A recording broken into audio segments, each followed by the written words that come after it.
नमस्कार। BCom part 3 Lohia महाविद्यालय चूरू की सभी विद्यार्थियों का स्वागत है। प्रिय विद्यार्थियों, जीएसटी की आधारभूत बातों के अंतर्गत हमने पार्ट फर्स्ट में कुछ बिंदुओं पर प्रकाश डाला था। आज के इस पार्ट में हम कुछ जीएसटी की आधारभूत बातों जो हैं उनके अंदर बचे हुए कुछ बिंदुओं पर अपन प्रकाश डालेंगे। इसके अंदर सबसे महत्वपूर्ण जो पॉइंट है वो एक आता है आदान कर जमा का, जिसको हम इनपुट टैक्स क्रेडिट कहते हैं। प्रिय छात्रों, ये आदान कर जमा वास्तव में बैकबोन है किसकी? जीएसटी की। यदि जीएसटी में से आदान कर जमा को निकाल दिया जाता है तो फिर जीएसटी बिल्कुल ख़त्म हो जाता है। यानी इसमें जीएसटी का मतलब यहाँ पर वैल्यू एडिशन पर टैक्स लगाने के लिए, यानी केवल मूल्यवर्धी पर कर लगे, कर पर कर नहीं लगे, इसके लिए जो है वो इनपुट टैक्स क्रेडिट का प्रावधान किया गया। तो ये अगर नहीं होगा तो फिर जीएसटी का मतलब ही नहीं रह जाता। तो ये एक बड़ा महत्वपूर्ण इसका एक बिंदु होता है, आधारभूत बिंदु होता है आदान कर जमा। इसके तीन महत्वपूर्ण पार्ट होते हैं। एक तो जैसे आदान कर क्या होता है ये अपने को समझना है, दूसरा आदान कर जमा क्या होता है, और तीसरा अपन कहते हैं कि उस आदान कर जमा की पूर्ति कैसे की जाती है। आदान कर किसको कहते हैं? अपन एक बात जानते हैं कि किसी भी व्यवसाय के द्वारा दो प्रकार की आपूर्ति होती है। एक जावक आपूर्ति कहते हैं और एक आवक आपूर्ति कहते हैं। जावक आपूर्ति माल को एक तरह से बेचना यानी आपूर्ति करना। आवक आपूर्ति मतलब आपूर्ति लेना यानी खरीदना। तो जो ली गई आपूर्ति के ऊपर क्या होता है कि अगर कोई एक पंजीकृत जो व्यापारी से कोई माल अगर खरीदा जाता है, अगर पंजीकृत व्यापारी से कोई माल खरीदा जाता है तो ऐसी स्थिति में उस खरीदे गए माल के ऊपर टैक्स चुकाया जाता है। उसको हम इनपुट टैक्स कहते हैं। तो ये तो हुई आदान कर, यानी ली गई इनपुट के ऊपर चुकाया गया अगर आदान कर जमा होता है। अब ली गई इनपुट के अंदर यहाँ पर सभी प्रकार के सामान आ जाते हैं, चाहे वो माल हो चाहे वो पूंजीगत सामान हो। पूंजीगत सामान के ऊपर भी इनपुट टैक्स क्रेडिट मिलता है। तो इसलिए इनपुट में यहाँ पर हम पूंजीगत सामान के ऊपरी सामान को भी इनपुट टैक्स के अंदर लेते हैं। उसके बाद में दूसरी बात आती है इनपुट टैक्स क्रेडिट क्या होता है। तो जो भी इनपुट लिया जाता है, जो भी इनपुट टैक्स होता है, उस टैक्स के एक अलग जो है इलेक्ट्रॉनिक जो क्रेडिट लेजर में उसको जमा कर दिया जाता है। तो वो आदान कर जमा हो गई। ये जो रजिस्टर में जो जमा किया जाता है इलेक्ट्रॉनिक फॉर्म में, उसके तीन महत्वपूर्ण पार्ट होते हैं। उसके तीन महत्वपूर्ण पार्ट होते हैं, मतलब वो शीर्षकों में विभाजित होता है। जैसे CGST, SGST/UTGST और IGST। एक व्यवसायी हो सकता है माल अंतर्राज्यीय खरीदता है तो IGST लग जाता है। अगर माल वो अंदर से ही खरीदता है स्टेट के अंदर से ही तो CGST SGST लग जाते हैं। तो जितना CGST पेमेंट किया, कितना IGST किया, कितना SGST किया, तो वो उस शीर्षक में जमा हो जाता है। उसके बाद में आती है बात इसकी पूर्ति की। तो प्रिय छात्रों, इसकी पूर्ति का बिल्कुल सीधा सा नियम है।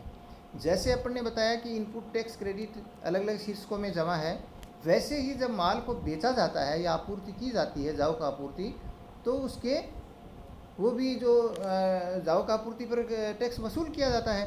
तो उसके भी तीन फॉर्म जैसे मुख्य होते हैं कि CGST में है, SGST में है और IGST में है। तो वो तीन जो हैं वो लाइबिलिटी अराइज होती हैं तीन कॉलम के अंदर। तो हमें ये ध्यान रखना है कि नियमानुसार कि कैसे उसको पूर्ति की जाएगी। पूर्ति करने का मतलब क्या है कि जो आउटपुट टैक्स होता है उसमें से इनपुट टैक्स क्रेडिट को माइनस करना होता है। तो कौन से आउटपुट टैक्स में से कौन सी इनपुट टैक्स को माइनस किया जाएगा, इसका एक नियम होता है। सीधी सी बात है कि जो आउटपुट का CGST यानी की गई आपूर्ति पर जो CGST होता है, उसी में से पहले इनपुट टैक्स जो CGST है उसको घटाया जाएगा, CGST के इनपुट को घटाया जाएगा, और फिर भी यदि आउटपुट टैक्स और रह जाता है तो उसके बाद में उसमें से IGST के इनपुट टैक्स को घटाया जाएगा। यानी CGST आउटपुट में से पहले CGST इनपुट, उसके बाद में IGST इनपुट को घटाया जाएगा। इसी प्रकार से SGST में से पहले SGST के इनपुट टैक्स को घटाया जाएगा, उसके बाद में यदि कोई शेष रहता तो IGST के इनपुट टैक्स को घटाया जाएगा।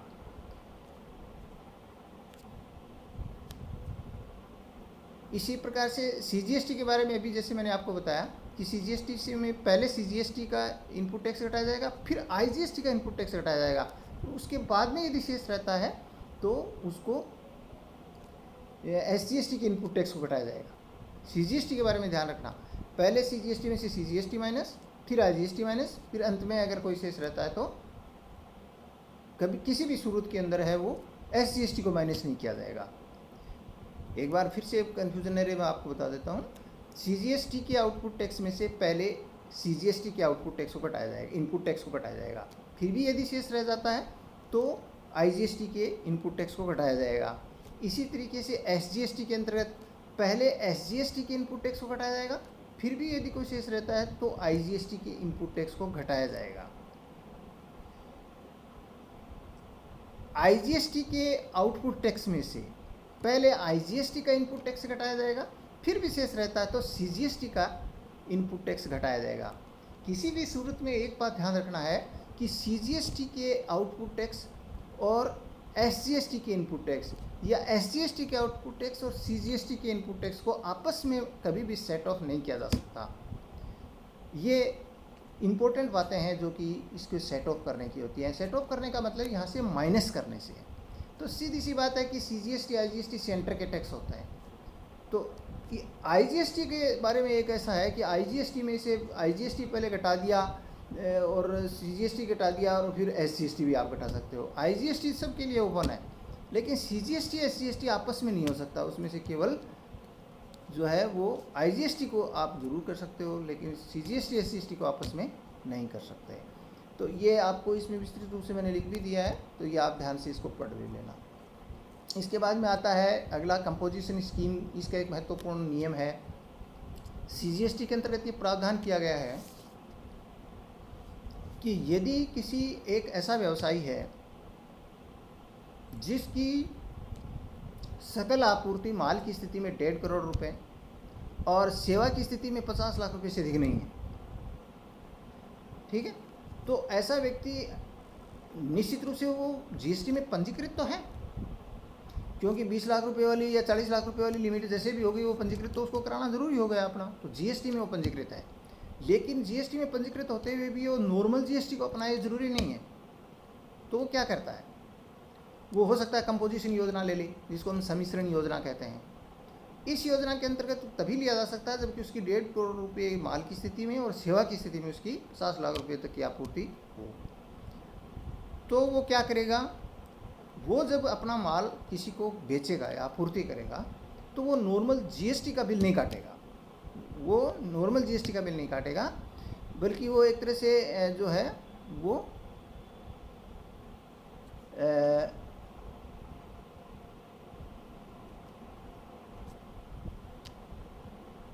इसका अपन आगे भी वर्णन करेंगे कि वो एक बिल ऑफ सप्लाई काटता है।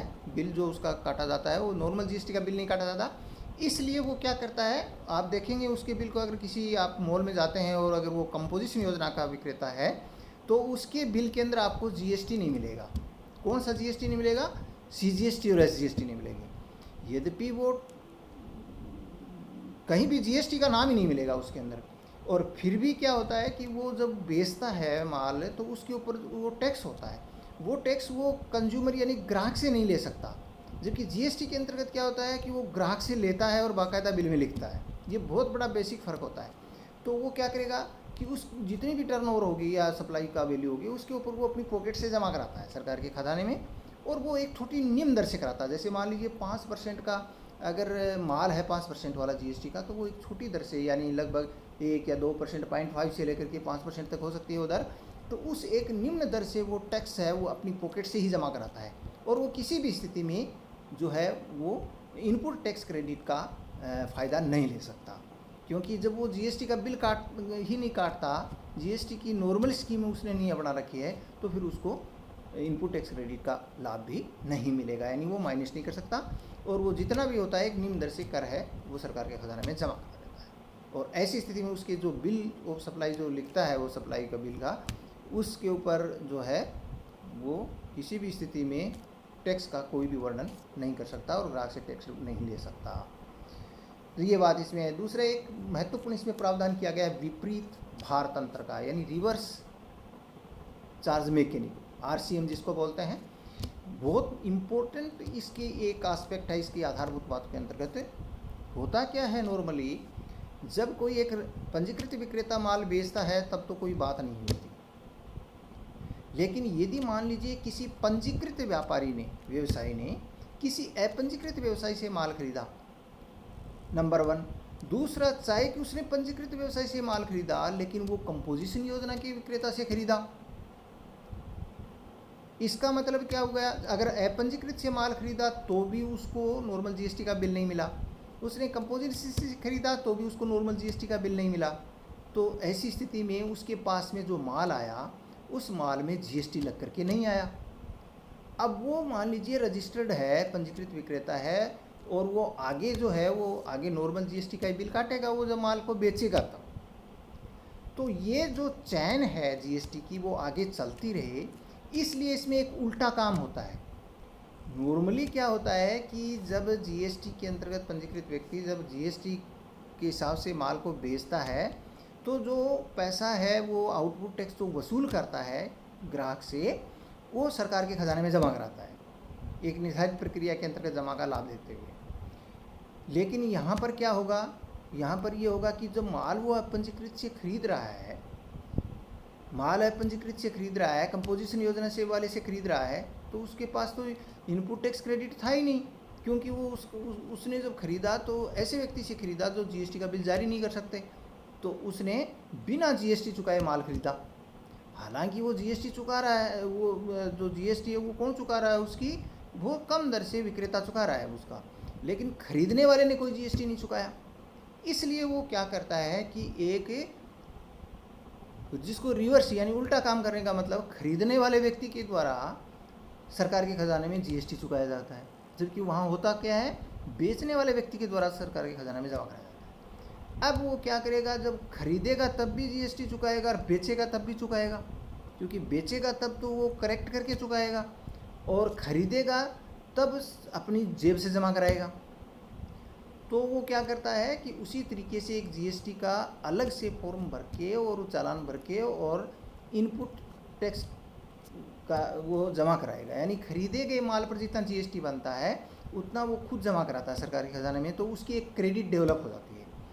और फिर क्या करेगा, खुद जब माल बेचेगा तो उस पर जो आउटपुट टैक्स होगा उसमें से इसको आईटीसी का बेनिफिट ले लेगा। आप कह सकते हैं एक बार उसने इधर से जमा कराया और इधर से माइनस किया, बात तो कुछ नहीं बराबर हो गई, लेकिन जीएसटी की चैन आगे तक चलती रहे इसके लिए नियम बनाया गया है कि खरीदे गए माल के ऊपर भी जो टैक्स नहीं चुकाया उसने वो अब चुकाएगा, सरकार के खजाने में जमा करा के फिर उसका जमा का फ़ायदा लेगा। तो ये इसकी एक महत्वपूर्ण एस्पेक्ट इसके अंदर किया जाता है। शून्य दर आपूर्ति, जिसको हम जीरो रेटेड सप्लाई कहते हैं, एक्चुअल में इसमें एक प्रावधान किया गया है कि कभी कभी शून्य दर आपूर्ति का मतलब ये होता है कि वो एग्जेम्प्ट माल नहीं है, वैसे करमुक्त माल नहीं है, लेकिन उसके ऊपर जीरो रेट से कर लगता है। जैसे किसी सेज इकाई को, यानी स्पेशल जो इकोनॉमिक जोन होते हैं उनको अगर माल की सप्लाई की जाती है सेज यूनिट्स को, या फिर माल सेवा की आपूर्ति या फिर निर्यात किया जाता है, तो दोनों स्थिति में एक शून्य दर से कर लगता है, यानी जीरो रेटेड सप्लाई इसको बोलते हैं। और ऐसी स्थिति में जब शून्य दर माल जो होता है उसके ऊपर एक निर्धारित प्रावधानों के अंतर्गत कर की दर शून्य की जाती है। तो ये हमें पता होना चाहिए कि शून्य दर आपूर्ति किसको कहते हैं।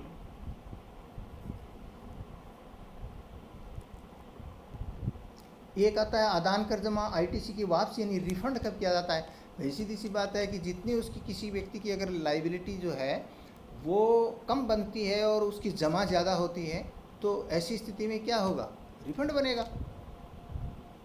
एक पोजीशन तो ये हो सकती है कि ये यहाँ पर इसने बताया कि रिफंड की दो पोजीशन उत्पन्न हो सकते हैं। एक तो ये है कि अगर जो आपूर्ति आउटवर्ड सप्लाई के ऊपर जो कर बनता है उसकी जो दर है, कर की दर है, वो इनवर्ड वाले सप्लाई की तुलना में कम है, तो इनवर्ड पर उसने ज़्यादा टैक्स चुकाया और आउटवर्ड पर टैक्स कम बनता है, तो रिफंड बनेगा। दूसरी पोजीशन क्या होती है कि जब उसने उसकी जावक जितनी भी आपूर्ति होती है वो शून्य दर वाली है, यानी या तो निर्यात किया गया सेज की इकाई हुई। तो अब देखिए क्या होता है, जब वो आपूर्ति करता है तो उस पर आउटपुट टैक्स नहीं बन रहा, लेकिन उसने जो खरीदा था उसके ऊपर इनपुट टैक्स उसने चुकाया है, उसको बेनिफिट मिलेगा, यानी उसकी क्रेडिट मिलेगी उसको, तो रिफंड बनेगा, क्योंकि आउटपुट टैक्स बन नहीं रहा और इधर इनपुट टैक्स चुकाया तो रिफंड बन गया। तो इस तरीके से ये दो पोजीशन स्थितियाँ हो सकती हैं जब उसको रिफंड मिल जाता है। जीएसटी के भुगतान की प्रक्रिया क्या है? जीएसटी के भुगतान की प्रक्रिया बिल्कुल ऑनलाइन चालान के द्वारा होती है। सीधा बात होती है कि एक राशि जैसे बैंक खाते में जमा कराते हैं, वैसे ही इनका एक इलेक्ट्रॉनिक कैश लेजर होता है, उसमें राशि जमा की जाती है, उस राशि में जमा पड़ी रहती है। एक इलेक्ट्रॉनिक क्रेडिट लेजर होता है, उसमें ली गई आपूर्ति के ऊपर जो टैक्स चुकाया है वो जमा रहता है, वो कर जमा रहता है। और एक इसका लाइबिलिटी रजिस्टर होता है, जिसमें जितनी उसकी आउटपुट के ऊपर लाइबिलिटी बनती है वो उसमें शो होती रहती है। अब क्या होगा, जितनी उसकी आउटपुट टैक्स बनेगा उसमें से इनपुट टैक्स क्रेडिट माइनस हो जाएगा, फिर नेट लाइबिलिटी बनेगी, उतनी लाइबिलिटी वो कैश पेमेंट हो जाएगा कैश लेजर से, और बाकी कैश लेजर में बैलेंस आ जाएगा। इनपुट टैक्स क्रेडिट भी जितनी मिल सकती है उतनी मिल जाएगी, और बाकी क्रेडिट उसके अंदर पड़ी रहेगी, तो उसका रिफंड का या जैसा भी प्रावधान हो जाएगा। तो ये एक प्रक्रिया चलती रहती है। तो इसलिए 3 रजिस्टर होते हैं, लाइबिलिटी रजिस्टर, कैश रजिस्टर जिसको कैश लेजर कहते हैं, और एक क्रेडिट लेजर। तो इन तीनों के द्वारा आपस में मामला चलता रहता है। आउटपुट टैक्स का जितना लाइबिलिटी रजिस्टर में बनती है उसमें से इनपुट टैक्स क्रेडिट को माइनस सेट ऑफ करने के बाद किसी सेट ऑफ करके आपको पूरी प्रक्रिया बताई, जो बाकी राशि होती है वो कैश पेमेंट हो जाती है कैश लेजर से। तो ये प्रक्रिया चलती रहती है, और एक तरह से वो रोकड़ खाता होता है, उसमें कितने कैश बैलेंस होता है वो शो होता रहता है पेमेंट करने के बाद। ये सारी प्रक्रिया चालान के द्वारा जो है वो इलेक्ट्रॉनिक फॉर्म में चलती रहती है। एक इसमें महत्वपूर्ण प्रावधान आयात पर जीएसटी के बारे में है। देखिए, वैसे कस्टम ड्यूटी को आयात के अंतर्गत सम्मिलित नहीं किया जाता, कस्टम ड्यूटी को जो है उसमें जीएसटी के अंतर्गत सम्मिलित नहीं किया जाता, यानी इसको बाहर रखा गया है। लेकिन फिर भी उसके ऊपर जीएसटी लगता है। वो जीएसटी किस रूप में लगता है? जब माल भारत के अंदर एंटर हुआ, विभिन्न स्टेट से गुजरा, तो उसके ऊपर क्या होगा, आईजीएसटी लग जाएगी। तो कस्टम के अलावा उसके ऊपर आईजीएसटी दे होती है। ठीक है, तो ये बात है विशेष तौर से। इसके बाद में आता है कि कौन कौन से कर, बीजक, इनवॉइस और आपूर्ति बिल में इनमें जो है वो क्या क्या जारी किया जाता है। भाई सीधी सी बात है कि एक नॉर्मल जीएसटी, अगर रजिस्टर्ड व्यक्ति अगर नॉर्मल जीएसटी को अपना रखा है तब तो वो टैक्स इनवॉइस जारी करता है, जिसको हम कर बीजक कहते हैं, वो जीएसटी का बिल होता है। लेकिन यदि कोई पंजीकृत व्यक्ति या तो किसी कंपोजिशन योजना को उसने अपना रखा है तो वो भी एक बिल ऑफ सप्लाई ही जारी करेगा, आपूर्ति बिल ही जारी करेगा, वो टैक्स इनवॉइस जारी नहीं कर सकता। या अपंजीकृत व्यक्ति अगर माल को बेचता है तो वो भी बिल ऑफ सप्लाई ही जारी करता है, नहीं कि टैक्स इनवॉइस। ये इम्पोर्टेंट बात है, आपको ध्यान रखने की, बहुत महत्वपूर्ण बात है इसका आधारभूत बिंदु के अंदर, कि भाई किस स्थिति में ये जारी किया जाता है और किस स्थिति में ये जारी किया जाता है। ये ध्यान रहे, बिल ऑफ सप्लाई या तो एक पंजीकृत व्यक्ति जिसने कंपोजिशन योजना अपना रखी है, या एक अपंजीकृत व्यक्ति होता है वो बिल ऑफ सप्लाई जारी करते हैं, और पंजीकृत व्यक्ति होता है वो टैक्स इनवॉइस जारी करता है। कभी कभी ऐसा भी हो सकता है कि पंजीकृत व्यक्ति यदि करमुक्त माल का विक्रय करता है, देखिए इंपॉर्टेंट बात होती है, पंजीकृत व्यक्ति या तो कंपोजिशन योजना का के अंतर्गत माल बेचता है या वो करमुक्त माल बेचता है, तो भी वो बिल ऑफ सप्लाई जारी करता है, क्योंकि वो फिर करमुक्त माल है तो टैक्स इनवॉइस जारी करेगा ही नहीं। तो ये स्थितियाँ ये होती हैं, अपने समझ में आना चाहिए कि दो महत्वपूर्ण बिल जारी होते हैं तो कौन सा बिल जारी करते हैं। अब इसके अंतर्गत विवरणियाँ आती हैं, तो जीएसटी की बहुत सी रिटर्न्स भरी जाती हैं, तो उनमें से इम्पोर्टेंट बात आपको ये ध्यान रखनी होती है कि एक पंजीकृत व्यक्ति को हर महीने एक विवरणी दाखिल करनी होती है। तो जो विवरणी दाखिल करनी होती है हर महीने, उसमें कितनी आपूर्ति ली गई, उस पर टैक्स कितना जमा हुआ, और कितनी आपूर्ति की गई और उस पर कितना टैक्स जो है वो कलेक्ट किया गया। ये चीज़ें जो होती हैं वो हर महीने की एक जो है वो रिटर्न फाइल की जाती है। यहाँ इम्पोर्टेंट बात है कि ये दो मुख्य रिटर्न फाइल होती हैं। एक तो GSTR-1 होती है, जिसको जावक आपूर्ति की कहते हैं, जिसको आउटपुट टैक्स के रूप में लाइबिलिटी जितनी बनती है उसको हम GSTR-1 कहते हैं। और एक सारांश के रूप में एक जो है वो रिटर्न दाखिल की जाती है जिसका नाम होता है GSTR 3B। तो वर्तमान में ये प्रावधान किए गए हैं कि दो ही जो रिटर्न फाइल की जाती हैं, तो एक तो जो होती है वो GSTR 1 होती है जो जावक आपूर्ति की होती है, और दूसरी जो होती है सारांश जो होती है समरी के रूप में उसको रिटर्न को फाइल किया जाता है जिसको GSTR 3B कहते हैं। तो ये कुछ प्रावधान जो हैं वो किए गए हैं महत्वपूर्ण। तो ये आधारभूत बिंदुओं के ऊपर कुछ प्रकार डाला गया है, फिर भी कुछ चीज़ें बच सकती हैं, लेकिन जो इम्पोर्टेंट इसके एस्पेक्ट हैं जो कि पूरी GST के अंतर्गत तो आपको बार बार यूज की जाएंगे, वे प्रावधानों के बारे में आपको संक्षेप में बताया गया है। तो आज के लिए इतना ही, धन्यवाद।